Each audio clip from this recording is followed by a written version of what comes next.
that we have experienced in the present.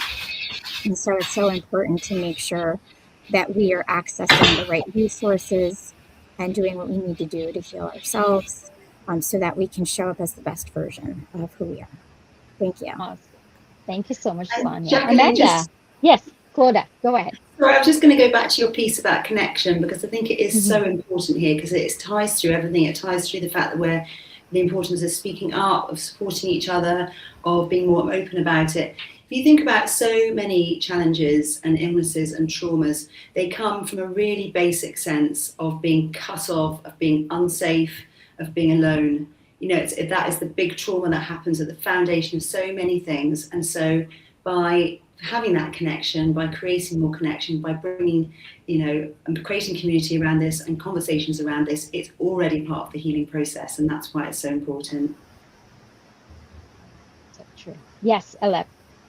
And the other thing I wanted to tie in with what Claudia said and earlier with what Erica said is also like speaking into this starts to erase this illusion that just because you're older, you've got it. And this is something that I've experienced a lot, especially in women in leadership, is this expectation that just because a woman has got it, she doesn't have any problems. She doesn't get tired. And one of the biggest works that I do is I work with women's embodiment and women's powered women embodied leadership. And I speak deeply into how we women are wired as lunar beings. We're hormonal beings. We're not designed to work and operate in the way that our world is currently programmed, which is very solar masculine based. And so there is a continual burnout that is happening, especially in the female collective, because of this, like, oh, well, you always seem fine, so I don't need to check in on you. And the more we have a conversation, the more we start to realize, like, let's really ask how we're doing and hold space, and not, somebody brought in the word stigma, not stigmatize being older as being invincible. Right.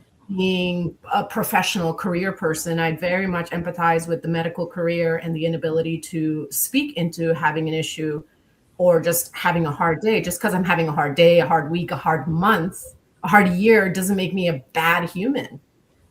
Just means I'm humaning a little extra hard right now. And the more we have these conversations, the more we also, I feel we have a responsibility to call out gently when we notice these conversations not happening. And that ties back into these family dynamics of, as an Indian Chicana woman, a lot of women in the East are forced into marriages. A lot of women in the East are forced into servitude to their families. And speaking up about it gets you killed. You get disappeared. It's like you suddenly don't exist. And I am the first in my generation to have broken that cycle. But it's come at a high cost, including the inner circle. And I want to bring voice into not just addressing our clients and our audience, but really looking closer at like where we're holding ourselves accountable within our inner circle, not just as a face, but as an embodiment of what we are bringing to the table. I also wanted to add something to that. I just wanted to say that related really a lot to me, because when I became a therapist and a counselor, but like Erica, I always felt like I had to be perfect for a long time. And I think a lot of people will relate to that, because we seem like we're doing so well. And a lot of time people don't ask. So I wanted to just pick up on that about the asking. That a lot of people ask, but they're not actually asking to listen. So it's really important sometimes to ask a friend, ask somebody you know who looks like they're doing well, but ask them, how are you? But then just follow up with, but how are you really? And just ask, but not to hear, just to listen to somebody, We should do that a lot more for women. I love that. Thank you so much. Amanda, let's see if we can now hear you clearly. Great, thank you. I think it's such an important topic because at some point in everybody's life, they're going to go through a change. I'm really sorry, but it probably we still can't hear you very clearly. I'm not sure if it's the connection here, but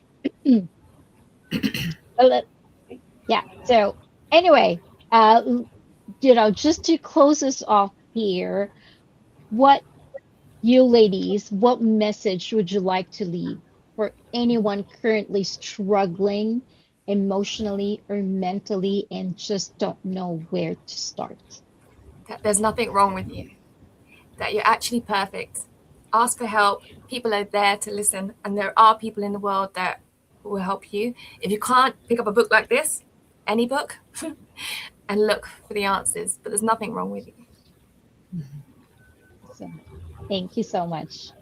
Anybody else would like to share to close us off here? I would share that work on regulating your nervous system. It's so important. Movement can heal so many things, just getting your body to move and getting the trauma and the stress to be released from your body.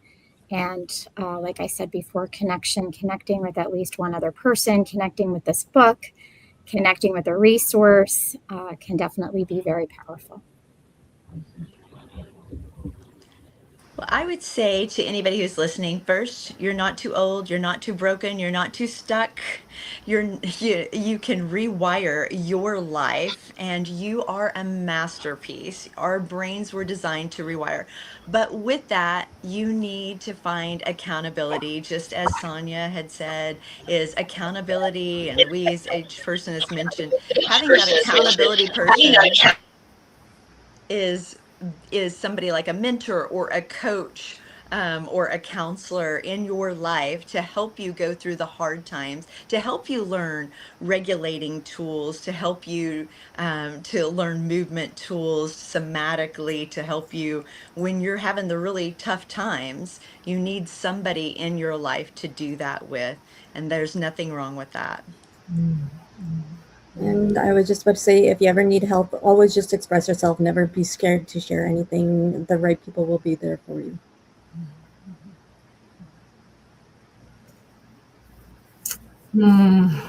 I love what Amanda is saying. I love that Amanda is really still present in the room and bringing her voice in. Her beautiful voice is in the book. So Amanda says, you matter. And what I will say is, you are not broken. And I invite you to sit in front of a mirror and just validate yourself. The biggest medicine that I have found for myself, and I have found I can give to others, is the gift of being seen. Can you allow yourself to just see yourself as not broken, as perfected wholeness that is likely buried under exhaustion, trauma, unprocessed grief, unmet desire? Nothing is wrong with you. You matter. You are enough. Sit in front of that mirror, have a beautiful little conversation with yourself, or a difficult one, and get comfortable with just acknowledging and validating yourself. And that light will attract the ones who also see you. Because even when we tell someone, I see you, I hear you, until we really see and hear ourselves, we're always going to be defensive. So I'm inviting everyone to just take the armor down, put the shields down, look in front of the mirror, hold yourself softly and say, I am enough and I matter. I love that. I love that. Thank you so much. Well, to all of the amazing authors behind Mind Over Matter, thank you for your courage, your vulnerability, and your willingness to share stories that will undoubtedly help others feel seen, supported, and less alone. This anthology reminds us that healing does not happen in silence, and that sharing our truth can become a lifeline for someone else. So, to everyone watching, if you've been touched by this little conversation of ours, Mind Over Matter, Courageous Stories of Mental Health and Healing is now available on Amazon. So please be sure to grab a copy, pick one for yourself, gift it to your friends, and let's start celebrating each other. Thank you so much, everyone. Thanks for joining me today. Have a great Blessings. day.